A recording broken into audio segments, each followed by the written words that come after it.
दिल्ली के राम मनोहर लोहिया अस्पताल के डॉक्टर महामृत्युंजय जाप के मरीजों पर होने वाले असर की जांच कर रहे हैं। जिन लोगों पर यह रिसर्च किया जा रहा है वो सभी ब्रेन इंजरी यानी मस्तिष्क की चोट के मरीज हैं। ये स्टडी 40 लोगों पर इस समय की जा रही है। इन 40 लोगों को 20-20 के 2 समूहों में बांटा गया है। इसमें से एक समूह को महामृत्युंजय मंत्र सुनाया गया, जबकि दूसरे समूह को यह मंत्र नहीं सुनाया गया। जिन मरीजों के लिए महामृत्युंजय मंत्र का जाप किया गया उनमें से कई मरीज कोमा में थे। हालांकि इस रिसर्च का तरीका थोड़ा अलग है, क्योंकि मंत्र पढ़ने का काम अस्पताल में नहीं बल्कि अस्पताल से 13 किलोमीटर दूर संस्कृत विद्यापीठ में किया जा रहा है। इसे समझाने के लिए हम आपको अस्पताल की कुछ तस्वीरें आज दिखाएंगे। ये उन मरीजों की तस्वीरें हैं जिन पर राम मनोहर लोहिया अस्पताल में रिसर्च की जा रही है। सही तरीके से मंत्रों का पाठ करने के लिए इस अस्पताल के डॉक्टरों ने दिल्ली के संस्कृत विद्यापीठ से संपर्क किया। इसके बाद वहां के पंडितों ने मरीजों को उनके परिवार वालों की मौजूदगी में महामृत्युंजय मंत्र का संकल्प करवाया। डॉक्टरों और मंत्रोच्चार करने वाले आचार्यों का कहना है कि मंत्रों की शक्ति से 20 में से 18 मरीजों को बचा लिया गया, जबकि जिन मरीजों के लिए मंत्रों का पाठ नहीं हुआ उन मरीजों में कोई सुधार नहीं देखा गया। महामृत्युंजय मंत्र का अर्थ है मृत्यु को जीतने वाला महान मंत्र। ऐसा माना जाता है कि इस मंत्र का जाप करने से अकाल मृत्यु का डर समाप्त हो जाता है। इस मंत्र की रचना ऋषि मार्कंडेय ने की थी।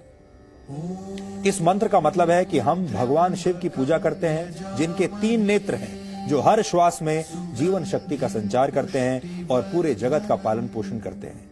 इसे त्र्यंबकम मंत्र, रुद्र मंत्र और मृत संजीवनी मंत्र भी कहा जाता है। ऋग्वेद के 7वें अध्याय, यजुर्वेद के 3रे अध्याय और अथर्ववेद के 14वें छंद में इस मंत्र के बारे में बताया गया है। ऋषियों ने महामृत्युंजय मंत्र को वेदों का हृदय भी कहा है। कुछ समय पहले एम्स ने भी गायत्री मंत्र के वैज्ञानिक महत्व को मरीजों के MRI टेस्ट में हुए बदलावों से साबित किया था, लेकिन इन दोनों रिसर्च में काफी फर्क है।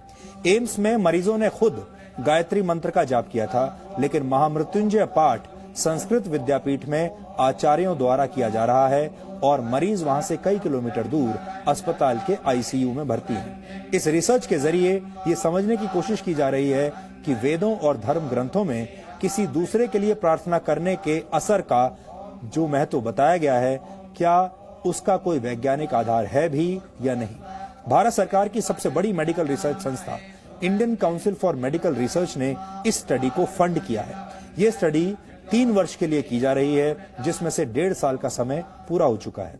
यानी आप कह सकते हैं कि आस्था और विज्ञान के इस अनोखे मेल के फाइनल नतीजे आने में अभी 1.5 साल का वक्त और लगेगा।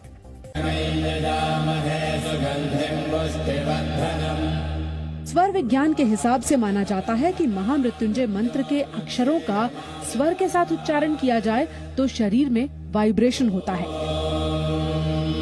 ये वाइब्रेशन दिमाग की नसों को सक्रिय करने में मदद करता है।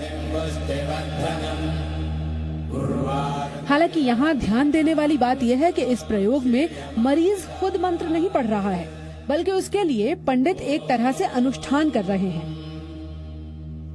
यानी इस रिसर्च का आधार पूरी तरह से आस्था के विज्ञान पर टिका है। दुनिया भर में ये अपनी तरह की पहली रिसर्च कही जा सकती है। इसीलिए इस रिसर्च के तरीकों को लेकर जितने सवाल हैं, उतना ही इंतजार रिसर्च के फाइनल नतीजों का किया जा रहा है। मेडिकल साइंस की भाषा का एक बड़ा प्रचलित शब्द है जिसे कहते हैं प्लेसिबो इफेक्ट। यानी अगर आप ये मान लें कि कोई दवा आपकी किसी बीमारी को ठीक कर सकती है, तो कई बार वो दवा सच में आपके काम आ जाती है और वो काम कर जाती है, जबकि असल में आपको दवा नहीं सिर्फ मीठी गोलियां खिलाई जा रही होती है।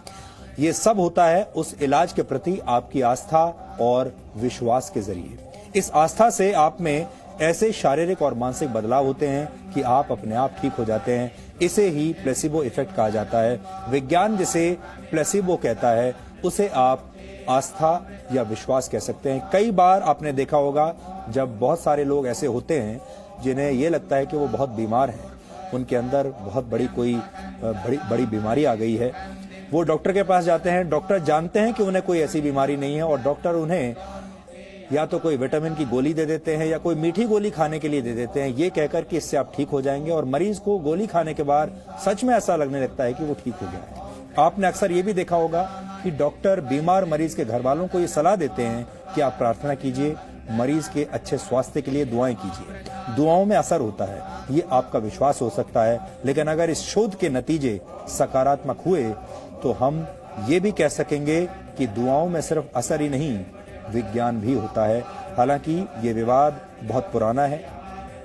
साइंस, विज्ञान और धर्म के बीच ये जो टकराव है ये हमेशा से रहा है, आगे भी रहेगा, और इसीलिए इस टकराव को कम करने के लिए इस तरह की जो स्टडीज हैं वो होती रही है, आगे भी होती रहेंगी, और हम उनके बारे में आपको ऐसे ही बताते रहेंगे।